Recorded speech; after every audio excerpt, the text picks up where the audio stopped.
नमस्ते दोस्तों, स्वागत है आपका इस नई कहानी में। दोस्तों, हमारी आज की कहानी है दोस्त की दुल्हन। दोस्तों, आज हमारी सुहागरात थी। आज तो कमरा बंद करना ही बनता है। मेरे मुंह से यह शब्द सुनकर वो कांप उठी थी। उसने उंगली दिखाते हुए मुझे चेतावनी दी कि देखो, मेरे करीब भी मत आना। अगर तुमने मेरे करीब आने की कोशिश। उसकी इस चेतावनी पर मेरा गुस्सा 7वें आसमान पर पहुंच गया था। एक तो इस बेवकूफ लड़की ने मुझे इस सिचुएशन में फंसाया था और ऊपर से अब मुझे धमका रही थी। मैंने उसकी उंगली अपने हाथ में लेकर मरोड़ दी और कहा, उंगली नीचे करो।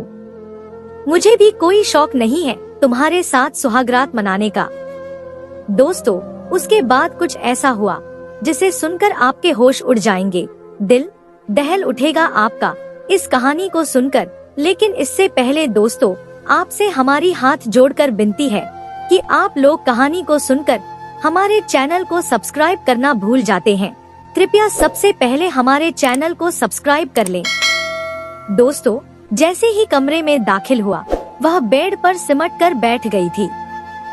रोने की वजह से उसकी आंखें लाल हो रही थी और गोरे चेहरे पर फैला हुआ काजल उसे और भी खूबसूरत बना रहा था।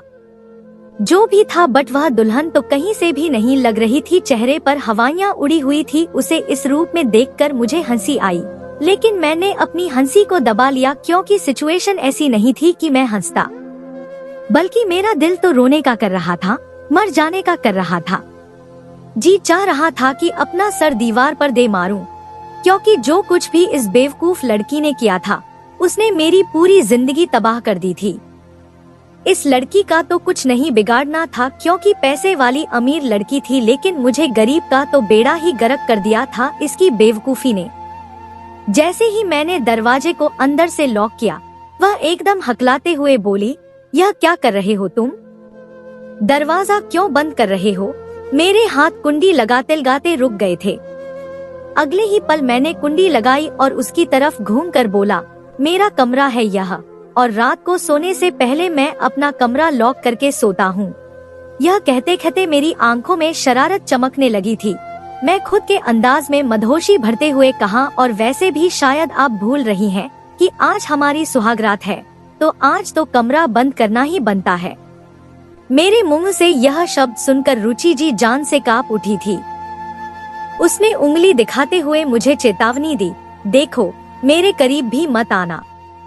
अगर तुमने मेरे करीब आने की कोशिश की तो मैं तुम्हारा हाल ऐसा करूंगी कि जिंदगी भर याद रखोगे। उसकी इस चेतावनी पर मेरा गुस्सा 7वें आसमान पर पहुंच गया था।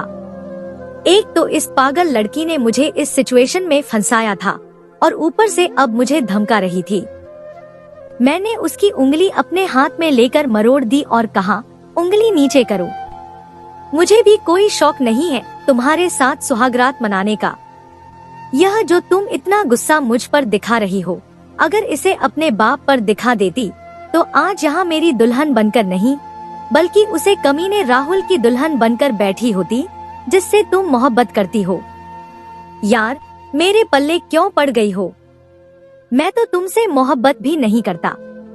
वह अपनी बहती हुई नाक और आंसुओं को साफ करते हुए बोली, तो मैं कौन सा तुमसे मोहब्बत करती हूँ? लेकिन क्या करूँ, उस वक्त मुझे कुछ समझ ही नहीं आ रहा था, इसलिए मैंने कह दिया कि मैं तुमसे मोहब्बत करती हूँ। अगर ऐसा न कहती तो पापा मेरी शादी उस लड़के से करवा देते। राहुल मौके पर होता तो मैं राहुल का नाम ले लेती, लेकिन राहुल मौके पर नहीं था। ऐसे में उसका नाम लेना मतलब पापा के गुस्से को और भड़काना। एक तो वैसे ही पापा राहुल का नाम सुनते ही गुस्से से पागल हो जाते हैं, और दूसरा, जब उन्हें पता चलता कि राहुल मौके पर नहीं है तो वो यकीनन मेरी शादी उस लड़के से करवा देते। पहली बात तो जब उन्हें पता चला कि मैंने उनके दुश्मन के बेटे से मोहब्बत की है तो वो उसी पल कर मुझे मौत की सजा दे देते। मेरी धमकी का उन पर कोई असर होने वाला नहीं था, बल्कि वो खुशी खुशी कहते कि अच्छा है, अपनी जिंदगी खत्म कर लो, क्योंकि तुमने दुश्मन के बेटे से मोहब्बत करके मुझे बहुत बड़ा आघात दिया है। अपने चेहरे पर चिंता समाते हुए रुचि कहने लगी, विकास अब आगे क्या होगा मुझे समझ नहीं आ रहा था। उसके चेहरे पर इस समय इतनी मासूमियत और बड़ी बड़ी आंखों में इतना डर समाया हुआ था कि मेरी हंसी निकलते निकलते बची थी। मैंने उसे और तंग करने की इरादे से कहा, इसमें समझने वाली क्या बात है, आगे वही होगा जो इस दुनिया की रीत है। शादी हुई है तो अब सुहागरात। शब्द मेरे मुंह में ही थे कि उसने मुझे धक्का देकर दूर धकेल दिया और कहने लगी, शर्म आनी चाहिए तुम्हें, तुम्हारे दोस्त की अमानत हूँ मैं और तुम ऐसी बातें कर रहे हो। मैंने कहा, दोस्त की अमानत हो? नहीं नहीं, दोस्त की अमानत थी, लेकिन अब तुम मेरी पत्नी हो। अरे यार, तुम इतनी जल्दी क्यों भूल जाती हो? अभी कुछ घंटे पहले ही तो तुमने अग्नि को साक्षी मानकर मेरे साथ फेरे लिए थे। तुम्हारी मांग में सिंदूर मैंने ही भरा है और यह जो गले में मंगलसूत्र पहना हुआ है ना, यह मेरे ही नाम का मंगलसूत्र है। तो जाहिर सी बात है सुहागरात भी मेरे साथ ही मनेगी। बार उसकी आंखों में आंसू चमकने लगे थे। वह कहने लगी, विकास प्लीज, क्यों तंग कर रहे हो तुम अच्छी तरह जानते हो मैं इस वक्त किस हालात से गुजर रही हूँ। ऊपर से तुम मेरी मदद करने की बजाय मुझे और डराने की कोशिश कर रहे हो। वैसे यह सच था, जितनी बुरी हालत में रुचि थी उससे ज्यादा बुरी हालत में तो मैं खुद था। वह तो अमीर बाप की बेटी थी, दौलत की रेल पर थी, पढ़ी लिखी, खूबसूरत, स्मार्ट लड़की थी। इस कंडीशन से निकलना उसके लिए कोई मुश्किल नहीं था, लेकिन जो कुछ मेरे साथ हुआ था वह मुझे समझ नहीं आ रहा था। मैंने कहा, रुचि, जो कुछ हुआ वो सही नहीं हुआ, लेकिन यह मत भूलो कि यह सब तुम्हारी वजह से हुआ है। क्या जरूरत थी यह कहने की कि तुम मुझसे मोहब्बत करती हो? बल्कि उस वक्त सच्चाई बतानी थी कि तुम राहुल से मोहब्बत करती हो। वह बोली, हाँ, यह कदम नहीं उठाती और तुम्हारी जिंदगी बच जाती, लेकिन पापा मुझे जान से जरूर मार देते और अभी मैं यहाँ तुम्हारे कमरे में जिंदा नहीं होती, बल्कि श्मशान घाट में किसी चिता पर जल रही होती। दोस्तों, यह कहते कहते रुचि ने अपने पर्स से मोबाइल निकाला और राहुल का नंबर लगाने लगी, लेकिन राहुल का नंबर भी बंद जा रहा था। उसने मोबाइल गुस्से में बेड पर फेंक दिया। मैंने कहा, रुचि देखो, मुझे नहीं लगता कि अब राहुल का फोन लगेगा। पूरे 8 घंटे हो गए हैं, उसका फोन बंद है और जब उसका फोन खुलेगा तो वो जरूर तुम्हारी मिस कॉल्स देखेगा और खुद ही तुम्हें फोन करेगा। फिलहाल तुम अपने कपड़े बदल लो और आराम से सो जाओ।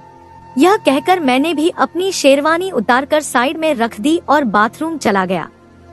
फ्रेश होकर ढीले ढाले कपड़े पहनकर आया और जमीन पर चादर बिछाकर लेट गया।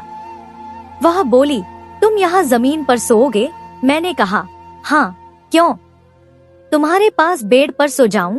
मेरी आंखों में फिर से शरारत नाच उठी थी। पता नहीं क्यों, जितना ही मैं टेंशन में था उतना ही उसे लड़की को देखकर मेरा शरारत करने का मन हो रहा था। मेरी बात पर वह हड़बड़ा गई और कहने लगी, नहीं, मेरा मतलब था कि तुम जमीन पर कैसे सो सकते हो?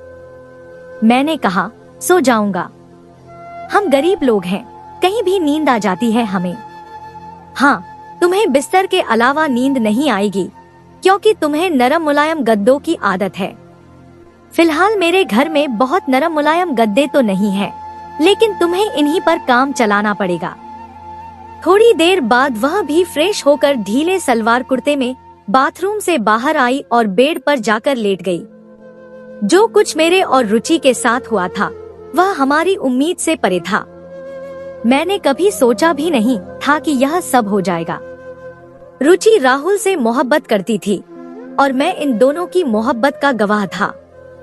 बचपन की मोहब्बत थी दोनों की और बचपन से जवानी तक दोनों एक दूसरे के सपने संजोते आ रहे थे।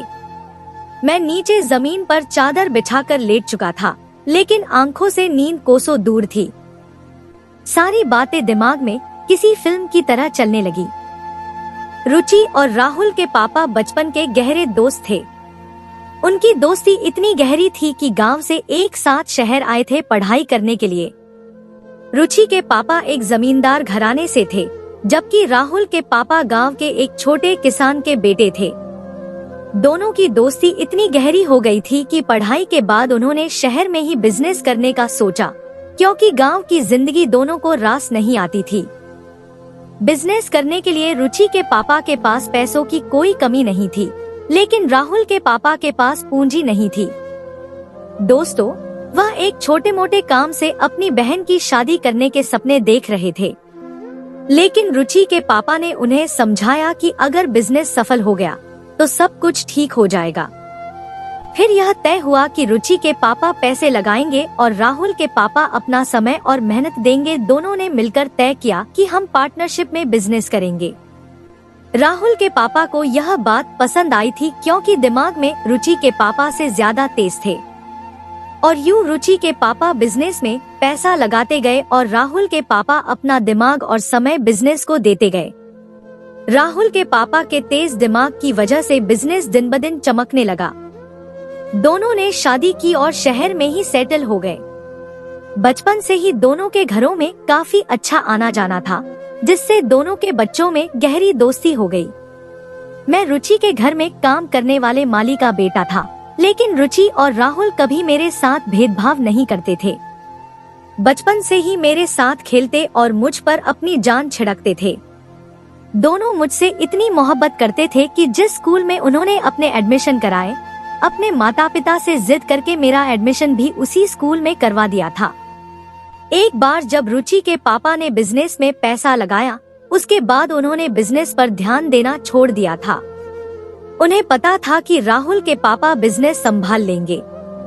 बिजनेस की तरफ से रुचि के पापा ने ध्यान क्या हटाया। राहुल के पापा का मन बदलने लगा और एक दिन ऐसा आया कि रातों रात उन्होंने पूरा बिजनेस अपने नाम कर लिया। जब यह खबर रुचि के पापा को मिली तो गुस्से से उनका बुरा हाल हो गया। राहुल के पापा ने साफ कह दिया कि जितना पैसा तुमने बिजनेस में लगाया था उसका डबल पैसा लो और इस बिजनेस को अलविदा कहो, क्योंकि यह बिजनेस मेरी मेहनत से खड़ा किया गया है। और यहीं पर दोनों दोस्तों में गहरी दुश्मनी की शुरुआत हुई। इतनी गहरी दुश्मनी हो गई थी कि अब एक दूसरे का चेहरा भी नहीं देखना चाहते थे। दोनों जान के दुश्मन हो गए थे।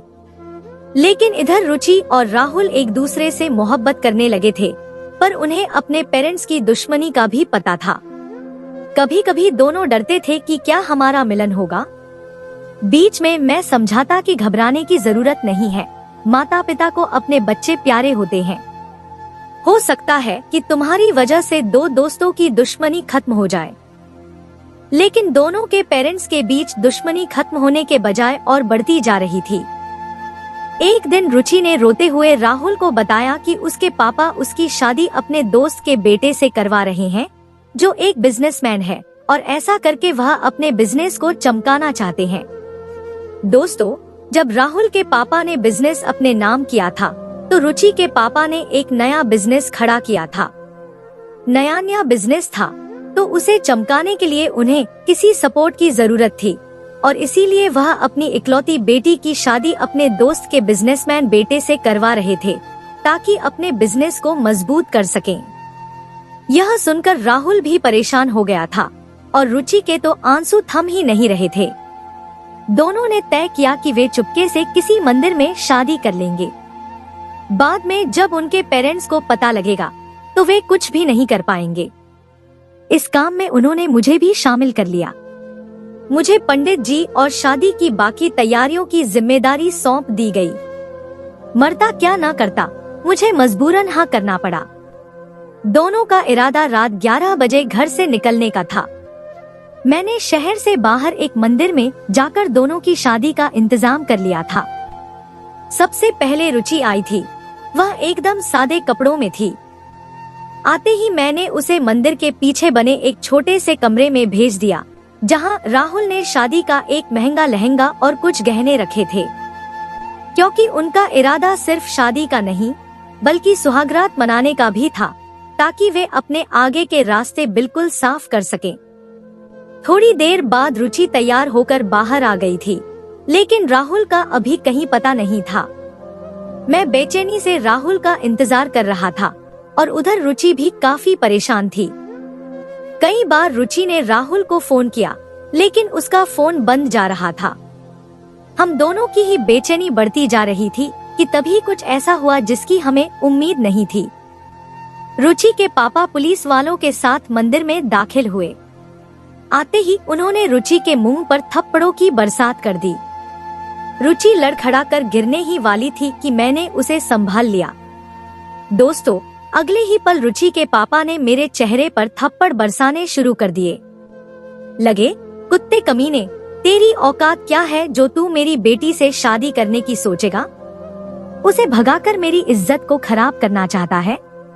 नौकर होकर मालिक की बेटी पर नजर डालने की हिम्मत कैसे की? फिर रुचि की तरफ मुड़े और कहने लगे, रुचि, जो कुछ भी किया तुमने गलत किया। शुरुआत तुमने की थी, अब इसका अंत मैं करूँगा।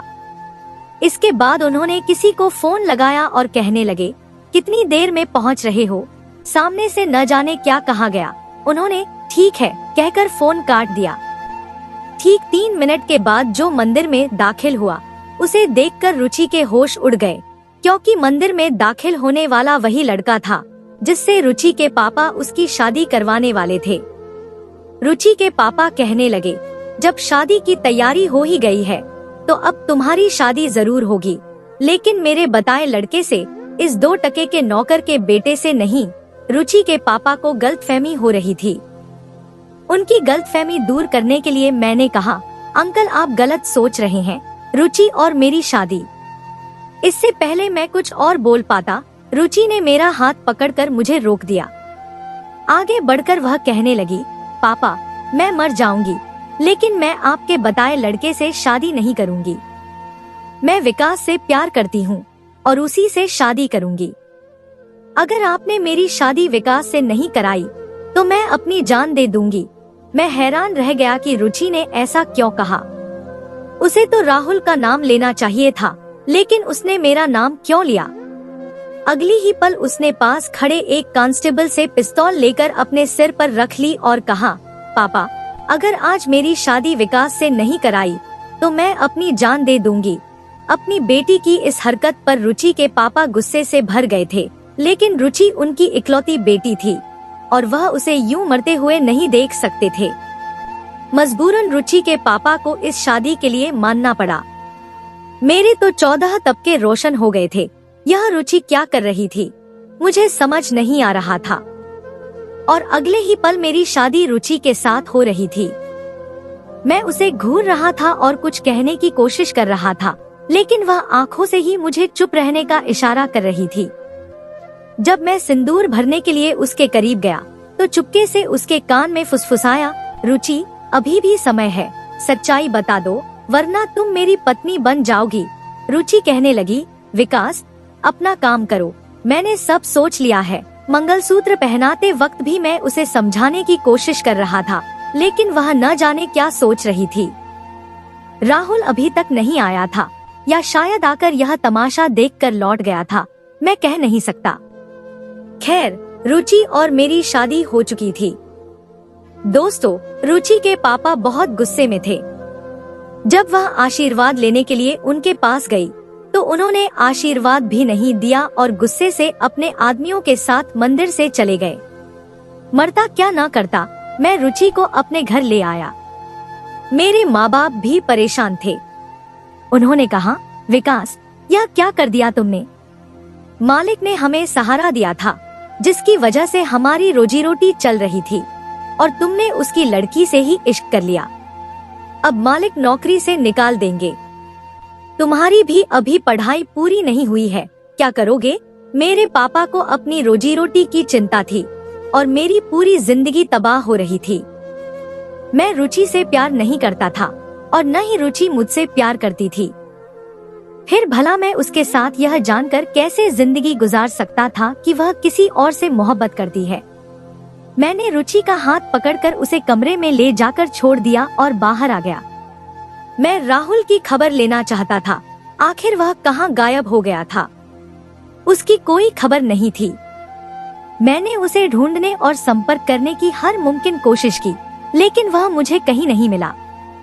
थक हार कर मैं घर वापस लौट आया। मैंने एक नजर बेड पर सोई रुचि की तरह देखा था, जो शायद बेड पर सो रही थी या फिर सोने का नाटक कह रही थी। पता नहीं आगे क्या होगा। मुझे सोए अभी कुछ ही देर हुई होगी कि मुझे अपने पैर पर कुछ रिंगता हुआ महसूस हुआ। मैं एक झटके से उठ बैठा था। कुछ तो था जो रिंगता हुआ मेरे पैर के ऊपर तक आ रहा था। मैं जल्दी से पास रख मोबाइल की टॉर्च ऑन की और देखा तो मैं जल्दी से पर को झटका था, क्योंकि मेरे पैर पर एक बड़ा और मोटा सा कॉकरोच रिंग रहा था। मेरी दोबारा हिम्मत नहीं हो रही थी कि मैं फिर से जमीन पर सो जाऊं, क्योंकि कॉकरोच अगर मेरे कान में घुस गया तो लेने के देने पड़ जाते। कुछ सोचकर मैंने अपना तकिया और चादर उठाए और रुचि के बराबर में अपना तकिया रख कर लेट गया। मैंने अपने और रुचि के बीच में तकियों की एक बाउंड्री भी बना ली थी। यार, इस लड़की ने मुझे किसी मुसीबत में फंसा दिया है। और सोचते सोचते मैं सो गया। सुबह मेरी नींद किसी नरम एहसास की वजह से खुली। मैंने आंखें खोलकर देखा तो रुचि मेरे बेहद करीब थी। मेरा एक हाथ उसके सीने पर था और पैर उसके पैरों पर। इस स्थिति को देखकर मैं घबरा गया। जल्दी से मैंने अपना हाथ और पैर हटाया। मैंने रुचि को झंझोड़कर उठाया और कहा, तुम्हारी हिम्मत कैसे हुई मेरे करीब आने की? वह भी अचानक उठकर बैठी और गुस्से में कहने लगी, बेवकूफ इंसान, मैं तुम्हारे करीब नहीं आई, तुम मेरे करीब आए हो। तुम तो नीचे जमीन पर सोए थे न, फिर ऊपर बिस्तर पर कैसे पहुँचे? मुझे शर्मिंदा होना पड़ा। मैंने कहा, नीचे कॉकरोच था इसलिए मैं ऊपर आ गया था। बिस्तर पर जगह कम थी इसलिए मैं बीच में तकिया रखकर सोया था, लेकिन पता नहीं कब तकिया हट गया और हम इतने करीब आ गए। दोस्तों, मैं बाथरूम में गया, तभी दरवाजे पर दस्तक हुई। जब मैंने दरवाजा खोला तो सामने राहुल खड़ा था। उसे देखकर मैं और रुचि दोनों ही हैरान रह गए। रुचि को जब होश आया तो उसने विकास के सीने पर मुक्के बरसाने शुरू कर दिए और रोते हुए कहने लगी, राहुल, तुम कहाँ चले गए थे? देखो, तुम्हारी नादानी की वजह से आज मैं किस मुसीबत में फंस गई हूँ। वो भी काफी हद तक परेशान था और कहने लगा, बेवकूफ लड़की, लेकिन ये सब करने की क्या जरूरत थी? तुम इस नालायक की पत्नी बनकर इसके कमरे तक आ गई हो। इसने तुम्हारे साथ कुछ किया तो नहीं ना, इसलिए तुम्हें छुआ तो नहीं ना? वह रिया को गहरी नजरों से देखते हुए कहने लगा और उसकी बात पर मैं वैसे ही लाल पीला हो गया था। मैंने उसके मुंह पर एक घूंसा मारते हुए कहा, एक तो मैं तुम दोनों के लफड़े में बीच में फंस गया हूँ और ऊपर से तू मुझ पर शक कर रहा है। अच्छे से चेक कर ले अपनी महबूबा को, मैंने उसे उंगली भी नहीं लगाई है। अगले ही पल राहुल ने मुझे गले से लगा लिया और कहा, थैंक गॉड, मैं तो समझा था कि कहीं तुम दोनों ने पति पत्नी का रिश्ता बना लिया होगा। फिर उसने रिया की तरफ मोड़ते हुए कहा, रुचि, तुम ठीक हो ना? फिर रुचि के कान के करीब अपना मुंह ले जाकर कहने लगा, वैसे रुचि, सच सच बताओ, मुझे इस कमीने का बिल्कुल भी विश्वास नहीं है। इसने रात को तुम्हें तंग तो नहीं किया? तुम्हारे करीब आने की कोशिश तो नहीं की थी? रुचि कहने लगी, राहुल, कैसी बातें कर रहे हो? तुम्हें अपने दोस्त पर विश्वास नहीं है और तुम्हें मुझ पर भी विश्वास नहीं है। हम तीनों कमरे में बंद होकर बैठ गए थे और राहुल ने बताया कि रात पापा ने मुझे जरूरी काम से शहर से बाहर भेज दिया था। मैं जल्दी जल्दी टाइम से आने की कोशिश कर रहा था, लेकिन लाख कोशिश के बावजूद में टाइम से नहीं पहुंच सका। मैंने सोचा तुम्हें फोन करके बता दूं, लेकिन जैसे ही फोन जेब से निकला तो वह हाथ से छोड़कर जमीन पर गिर गया और उसने काम करना ही बंद कर दिया। जैसे तैसे मैं मंदिर पहुंचा था, लेकिन तब तक सब कुछ खत्म हो चुका था। तुम इस कमीने से शादी कर चुकी थी, वहाँ पर मौजूद मेरे आदमियों ने मुझे सब कुछ बता दिया था, अब जबकि तुम इसकी पत्नी बन चुकी थी। फिर मैं चुपचाप वहाँ से लौट आया था। मैंने सोचा भी सारा मामला सुबह हैंडल करूँगा मैं। राहुल और रुचि बैठे आगे के प्लान के बारे में सोच रहे थे कि आगे क्या करना है। तय हुआ कि कुछ महीने तक हम पति पत्नी बनने का नाटक करेंगे। उसके बाद मैं रुचि को तलाक दे दूंगा और फिर रुचि और राहुल शादी कर लेंगे। दोस्तों, हम तीनों की यूनिवर्सिटी का आखिरी सेमेस्टर खत्म होने वाला था और कुछ ही दिनों में हमारे पेपर थे। सब कुछ भूलकर हम परीक्षाओं की तैयारी में लग गए थे। रुचि मेरे साथ यूनिवर्सिटी जाती थी और मेरे साथ ही वापस आ जाती थी। लेकिन जितने समय वह यूनिवर्सिटी में रहती थी, पेपर करने के बाद वह राहुल के साथ हो जाती थी। हालांकि पहले भी वह राहुल के साथ समय बिताती थी, लेकिन अब पता नहीं क्यों जब वह राहुल के साथ जाती थी तो मेरा दिल बेचैन होने लगता था। मेरा मन करता था कि वह राहुल के साथ न जाए, लेकिन मैं उसे रोक नहीं सकता था और अपने मन को समझाना पड़ता था। जैसे तैसे हमारे एग्जाम खत्म हुए और मैं अब नौकरी की तलाश में था, क्योंकि फिलहाल कुछ महीने तो मुझे रुचि को अपने साथ ही रखना था। रुचि बड़े घर की बेटी थी और मेरे छोटे से 2 कमरों के मकान में उसे एडजस्ट करने में काफी मुश्किल हो रही थी। उसे तकलीफें हो रही थी, लेकिन वह हिम्मत से सामना कर रही थी और मुझसे कोई शिकायत नहीं करती थी। उसने समझ लिया था कि जो कुछ हो रहा था उसमें मेरी मर्जी शामिल नहीं थी, बल्कि मैं उसकी जिम्मेदारी निभा रहा था। धीरे धीरे मैंने घर में थोड़ा बदलाव किया, जैसे एक सोफा डलवाया ताकि मुझे सोने में कोई दिक्कत न हो। फर्श टूटा हुआ था और कॉकरोच और चींटियों का डर था। मैं अब सोफे पर सोता था और रुचि बिस्तर पर। रुचि के माता पिता इकलौती बेटी से कब तक नाराज रहते। एक दिन उसके मम्मी पापा उससे मिलने आए और घर की हालत देखकर उनका दिल पिघल गया। उन्होंने रुचि को माफ कर दिया और मेरी नौकरी भी एक बड़ी कंपनी में लगवा दी। साथ ही एक फ्लैट भी रुचि के नाम कर दिया और कहा कि तुम लोग वहां शिफ्ट हो जाओ। हालांकि मैंने यह फ्लैट लेने से मना कर दिया था, लेकिन रुचि ने मुझे समझाया। लेकिन फिलहाल रुचि किसी फ्लैट पर मेरा कोई हक नहीं था, क्योंकि वह सिर्फ मेरी नाम की पत्नी थी, इसलिए मैंने उसे फ्लैट में शिफ्ट होने से साफ इनकार कर दिया। रुचि ने भी फिर ज्यादा बहस नहीं की थी। रुचि के पापा ने मेरे पापा को भी नौकरी पर वापस रख लिया था, जिससे घर की हालत धीरे धीरे ठीक होने लगी। रुचि अब धीरे धीरे घर में एडजस्ट हो रही थी और मुझसे बातें भी करने लगी थी। एक दिन जब मम्मी पापा किसी शादी में गए हुए थे तो मैं और रुचि घर पर अकेले थे। रात का अंधेरा गहरा हो चुका था और अचानक लाइट चली गई।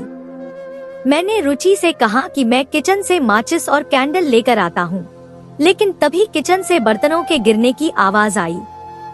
रुचि डर के मारे मेरे पास आ गई और मेरा हाथ पकड़ लिया। दोस्तों, मैंने उसे शांत करने की कोशिश की, लेकिन जब दूसरी बार आवाज आई तो वह मेरे सीने से चिपक गई। रुचि के इतने करीब होने पर मेरे दिल की धड़कनें तेज हो गई। मैंने कहा, रुचि घबराने की जरूरत नहीं है जरूर किचन में चूहे होंगे। लेकिन रुचि इतना ज्यादा डरी हुई थी कि डर की वजह से कहां पर थी और मुझे छोड़ने को तैयार नहीं थी। मैं एक जवान मर्द था, मेरे सीने से लगी वह खूबसूरत नाजुक सी लड़की मेरी पत्नी थी। मेरे दिल में जज्बात मचलने शुरू हो गए थे। अचानक कि मेरे हाथ उठे और उसकी कमर पर लिपट गए थे। मैंने उसे अपनी बाहों में भर लिया और कहा, रुचि कुछ नहीं है, बस चूहे होंगे। लेकिन सच कहूँ तो उस वक्त मेरी भी धड़कनें तेज हो रही थी। जी चाह ना कभी लाइट आए और ना कभी रुचि मुझे डर जाए, लेकिन यह बचकानी सी विश जो पूरी नहीं होनी थी। लाइट अचानक आ गई। जब रुचि ने खुद को मेरे इतना करीब पाया और उसे कुछ एहसास हुआ तो रुचि झेंप गई। हम दोनों अलग हो गए और मैंने किचन में जाकर देखा कि सच में चूहे बर्तनों से खेल रहे थे। यूनिवर्सिटी खत्म हो गई थी और एक दिन जब मैं ऑफिस से आया तो रुचि घर पर नहीं थी। मम्मी पापा ने बताया कि वह अपनी दोस्त से मिलने गई है, लेकिन मैं जानता था कि वह राहुल से मिलने गई है। थोड़ी देर बाद जब रुचि वापस आई तो उसकी आंखें लाल हो रही थी। वह सीधे कमरे में चली गई और मैं उसके पीछे गया। रुचि मुझे देखते ही फूट फूट कर रोने लगी। रोते रोटी उसने अपना सर मेरे कंधे से टिका दिया था। मैं उसको सर को सहलाते हुए उसे तसल्ली देने लगा और कहा, रुचि बताओ तो सही आखिर हुआ क्या है। और फिर रुचि ने रोते हुए बताया, विकास, राहुल मुझ पर शक करने लगा है। उसे लगता है कि हम दोनों अकेले रहते हैं तो हम एक दूसरे के करीब आ जाते होंगे। यह सुनकर मुझे बहुत दुख हुआ। मैंने रुचि से कहा, रुचि, इस सब का एक ही हल है, मैं तुम्हें तलाक दे देता हूँ और तुम राहुल के पास चली जाओ। इस पर रुचि चुप हो गई थी। तलाक का नाम लेते हुए भी मेरा दिल कांप रहा था। पता नहीं क्यों मुझे अब रुचि का साथ अच्छा लगने लगा था। मेरा जी चाहता कि रुचि हमेशा हमेशा के लिए मेरे पास रुक जाए। मैं रुचि के साथ अपनी जिंदगी शुरू करना चाहता था। यह कहना गलत नहीं होगा कि मुझे रुचि से मोहब्बत हो गई थी। जब मुझे इसका एहसास हुआ तो मैं खुद अपने इस हालत पर हैरान था। दोस्तों, सब कुछ जानते बूझते मैं कैसे रुचि से मोहब्बत कर सकता था, लेकिन शायद 7 फेरों का यही जादू होता है कि खुद ब खुद हमारे दिल में अपने साथी के लिए मोहब्बत आने लगती है। और मोहब्बत एक एहसास होता है, एक जादुई एहसास, और यह मोहब्बत का एहसास किसी को जानबूझकर या किसी प्लानिंग के साथ नहीं होता, बल्कि यह कैसा एहसास है जो खुद दिल में जन्म लेता है। यही हाल मेरा रुचि के लिए था। मैं जिंदगी को रूटीन पर लाने की कोशिश कर रहा था, लेकिन अब मेरा मन रुचि में ही अटकने लगा था। ऑफिस में भी रुचि का ख्याल बार बार आता। अब तो राहुल ने भी मुझ पर प्रेशर डालना शुरू कर दिया था कि रुचि को तलाक दो और मैं उससे शादी करूंगा। मजबूरन मैंने तलाक के पेपर तैयार करवाने शुरू कर दिए थे। मैंने रुचि को भी इसके बारे में बताया, लेकिन वह कुछ भी नहीं बोली। एक उम्मीद थी कि शायद रुचि इस रिश्ते को ना तोड़े और इसे आगे चलाने की बात कहे, लेकिन उसकी खामोशी ने मेरे दिल में मायूसी भर दी थी। उस दिन जब हम तीनों, मैं, रुचि और राहुल, कोर्ट में वकील के सामने बैठे थे, तो मेरा दिल अंदर से रो रहा था। आज रुचि हमेशा के लिए मुझसे दूर जा रही थी। जब मैं तलाक के पेपर पर साइन करने ही वाला था, तो रुचि ने मेरा हाथ रोक लिया। उसने कहा, विकास, तलाक से पहले मैं कुछ बातें राहुल के सामने साफ करना चाहती हूँ। अगर वह सब कुछ जानते हुए भी मुझे अपनाने के लिए तैयार है, तो मैं ये तलाक के पेपर साइन कर दूंगी। मैं और राहुल हैरानी से रुचि की तरफ देखने लगे। रुचि की नजरें झुकी हुई थी। उसने कहना शुरू किया, राहुल, तुम्हें लगता है ना कि विकास ने मुझे छुआ होगा, मेरे करीब आया होगा? तो मैं आज तुम्हें पूरी सच्चाई बताना चाहती हूँ। राहुल, विकास ने मुझे एक बार नहीं बल्कि कई बार छुआ है। शादी की पहली रात ही वह मेरे पास सोया था, इतना करीब कि उसके हाथ मेरे ऊपर थे। उस रात विकास मुझे अपनी बाहों में लेकर सोया था। हाँ, हम साथ सोए थे, लेकिन हम कोई प्लानिंग से एक साथ नहीं सोए थे। जो कुछ हुआ था वह बस इत्तेफाक से हो गया था। हाँ, हम साथ जरूर सोए थे, लेकिन इससे आगे कुछ नहीं हुआ।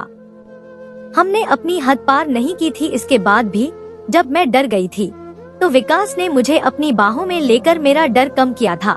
रुचि ने आगे कहा, राहुल, कई बार ऐसा हुआ जब मैं दुखी होती थी, परेशान होती थी, मेरा दिल किसी मेहरबान कंधे की तलाश में होता था कि जिसके कंधे पर सर रखकर मैं अपने दिल का गम हल्का कर सकूं। तो मैंने विकास का सहारा लिया, लेकिन वह सब कुछ सिर्फ एक दोस्त और साथी की तरह हुआ। दोस्तों, वह कभी जानबूझकर मेरे करीब नहीं आया और न ही मैंने उसे ऐसा करने दिया। लेकिन अगर तुम इस सब के बाद भी मुझे अपनाने के लिए तैयार हो, तो मैं ये तलाक के पेपर साइन कर दूंगी। राहुल ने हक्का बक्का होकर रुचि की बातें सुनी। उसने कहा, लेकिन तुमने तो मुझसे कहा था कि विकास ने तुम्हें एक बार भी नहीं छुआ, और अब तुम कह रही हो कि वह तुम्हारे काफी करीब आया। अगर तुम खुद यह कह रही हो कि तुम दोनों कई बार करीब आए हो, तो मुझे कैसे यकीन हो कि इससे आगे कुछ नहीं हुआ होगा? तुम दोनों जवान हो, दोनों के जज्बात है, क्या पता कोई ऐसे नाजुक पल आए हो कि तुम बह गए हो। रुचि, अब मैं तुमसे तब तक शादी नहीं करूंगा जब तक मैं तुम्हारा मेडिकल चेकअप ना कर लूं। राहुल की बातें सुनकर मैं और रुचि दोनों ही चौंक गए। तभी रुचि मेरी तरफ मुड़ी और बोली, विकास, तुम्हें मेरे और राहुल के बारे में सब पता है। तुमने हमेशा हमें साथ देखा है। तुम्हें यह भी पता है कि मैं और राहुल अकेले में भी मिला करते थे। लेकिन एक बात मैं तुम्हें भी क्लियर कर दूं कि कभी मैं राहुल के साथ अपनी लिमिट क्रॉस नहीं की थी। सब कुछ मैंने अपनी शादी के बाद के लिए बचा कर रखा था। अब मैं तुमसे पूछना चाहती हूँ, क्या तुम जिंदगी भर के लिए मेरा हाथ थामोगे, बिना किसी शक के, बिना किसी चेकअप के? रुचि की आंखों में आंसू आ गए थे। उसकी बातों से मेरे दिल में खुशी की लहर दौड़ गई। मैंने उसके हाथों को अपने हाथों में लेते हुए कहा, रुचि, मुझे कोई फर्क नहीं पड़ता कि तुम्हारा और राहुल का अतीत क्या था। जब से तुम मेरी पत्नी बनी हो, मैंने तुम्हें दिल से अपनाया है। कब तुम्हारी मोहब्बत दिल में जन्म लेने लगी पता ही नहीं चला था, लेकिन फिर भी तुम्हारी खुशी की खातिर तुम्हें राहुल के हवाले करने जा रहा था। मैं जानता हूँ कि तुमने हमेशा अपनी और राहुल मोहब्बत की खातिर सब कुछ सहा है, लेकिन अब तुम मेरी हो और मुझे तुम पर पूरा यकीन है। रिची मेरी बात सुनकर रोते हुए मेरे सीने से लग गई। उसने कहा, नहीं विकास, अब मैंने असल मोहब्बत समझी है। मैं अब तुमसे सच्ची मोहब्बत करती हूँ। राहुल, तुम जा सकते हो। मैं विकास को नहीं छोड़ सकती। मैं उसके साथ अपनी पूरी जिंदगी बिताना चाहती हूँ। राहुल जोर से हंसा और कहने लगा, मुझे तो पहले से ही पता था कि तुम दोनों एक दूसरे से प्यार कर चुके हो। खैर, अच्छा ही हुआ कि तुमने मेरे साथ शादी करके मेरी जिंदगी खराब नहीं की। तुम दोनों को तुम्हारी शादी मुबारक हो। यह कहते हुए राहुल कोर्ट से बाहर चला गया। रुचि और मैं घर लौट आए थे। दिल खुश तो था, लेकिन रुचि की रोती हुई आंखों को देखकर मेरे दिल में हल्की उदासी भी थी। क्या सच में वह मुझसे मोहब्बत करती है या सिर्फ राहुल की शक की वजह से उसके दिल में गुस्सा है जो उसे मेरी तरफ खींच रहा था? मैं कुछ समझ नहीं पा रहा था। फिर भी जो भी हो, मैं बहुत खुश था। जब हम घर पहुँचे और खाना खा लिया तो अपने कमरे में आ गए। रुचि बेड पर लेट गई, जबकि मैं सोफे की तरफ बढ़ने लगा। मुझे सोफे की तरफ जाते देख रुचि कहने लगी, विकास, तुम तो मुझसे मोहब्बत के दावे करते थे, फिर यूं मुझसे दूर क्यों जा रहे हो? अब जबकि तुम मुझे दिल से अपना चुके हो तो मेरे करीब आओ। उसके खुले ऑफर से मैं हैरान रह गया था। मैं चौंक कर रुचि की तरफ देखा। दोस्तों, मैं खुद इस बात को लेकर परेशान था कि मैं अपना रिश्ता रुचि के साथ कैसे आगे बढ़ाऊं, लेकिन रुचि ने एक ही पल में मेरी सारी परेशानियों को दूर कर दिया। मैं जाकर बेड पर उसके पास बैठ गया। रुचि ने मेरे हाथ थाम लिए और कहने लगी, विकास, जानते हो, कई बार रातों को मेरे मन में ख्याल आता था कि मैं तुम्हारे करीब जाऊं, तुम्हारे सीने पर सिर रखकर लेट जाऊं, तुम्हारी सांसों को महसूस करूं, तुम्हारी खुशबू को अपने जिस्म में उतार लूं। लेकिन मैं हमेशा खुद को रोक लेती थी। मुझे लगता था कि मैं राहुल की अमानत हूँ, लेकिन अब जाकर मुझे एहसास हुआ कि मैं तो तुम्हारी ही अमानत थी। कब तुम्हारी मोहब्बत मेरे दिल में भरने लगी, मुझे पता ही नहीं चला। आज मुझे पूरा कर दो विकास, अपनी मोहब्बत से मुझे सराबोर कर दो। तुम्हारी मोहब्बत के लिए मैं कब से तरस रही थी और अपनी नादानी में राहुल के पीछे भाग रही थी। राहुल को मुझसे मोहब्बत नहीं थी। अगर उसे मुझसे मोहब्बत होती तो वह मुझ पर शक नहीं करता, बल्कि मुझे हर हाल में स्वीकार करता। उसकी इन बातों पर मैंने रुचि को अपनी बाहों में समेट लिया था। हम दोनों के दिलों की धड़कनें एक हो चुकी थी।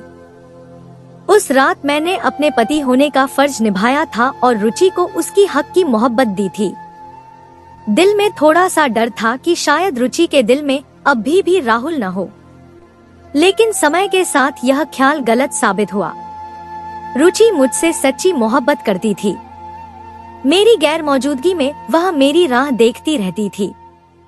मेरी जरा सी जुदाई उसे तड़पा कर रख देती थी। कुछ समय बाद राहुल ने भी अपने स्तर की एक अमीर बिजनेसमैन की बेटी से शादी कर ली थी और इस खबर से रुचि को कोई फर्क नहीं पड़ा। राहुल ने अपनी शादी में मुझे और रुचि को भी बुलाया था। हम दोनों उसकी शादी में गए थे। राहुल का व्यवहार रुचि के प्रति सामान्य था। उसने रुचि से कहा, रुचि, मुझे खुशी है कि तुम अपनी जिंदगी में आगे बढ़ चुकी हो। शायद विकास ही तुम्हारे लिए सही जीवन साथी है। मैं भी अब अपनी जिंदगी में आगे बढ़ चुका हूँ, इसलिए मुझे तुमसे कोई शिकायत नहीं है। राहुल ने मुझे भी गले लगाया और कहा कि हमारी दोस्ती हमेशा ऐसी ही बनी रहेगी। शादी से लौटते समय मैंने रुचि के चेहरे पर कुछ तलाश करने की कोशिश की, लेकिन वहाँ सिर्फ सुकून और मेरी मोहब्बत के सिवा कुछ नहीं था। उसने अपना सिर मेरे कंधे पर टिका दिया और मैं गाड़ी चलाते हुए एक हाथ से रुचि को अपने और करीब कर लिया।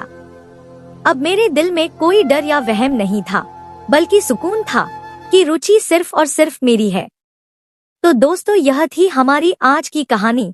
आपको सुनकर कैसी लगी हमें कमेंट करके जरूर बताएं और हमारी वीडियो को ज्यादा से ज्यादा अपने दोस्तों में शेयर करें और हमारे चैनल को भी सब्सक्राइब कर लें ताकि आने वाली वीडियो का नोटिफिकेशन आप तक तुरंत पहुंचे।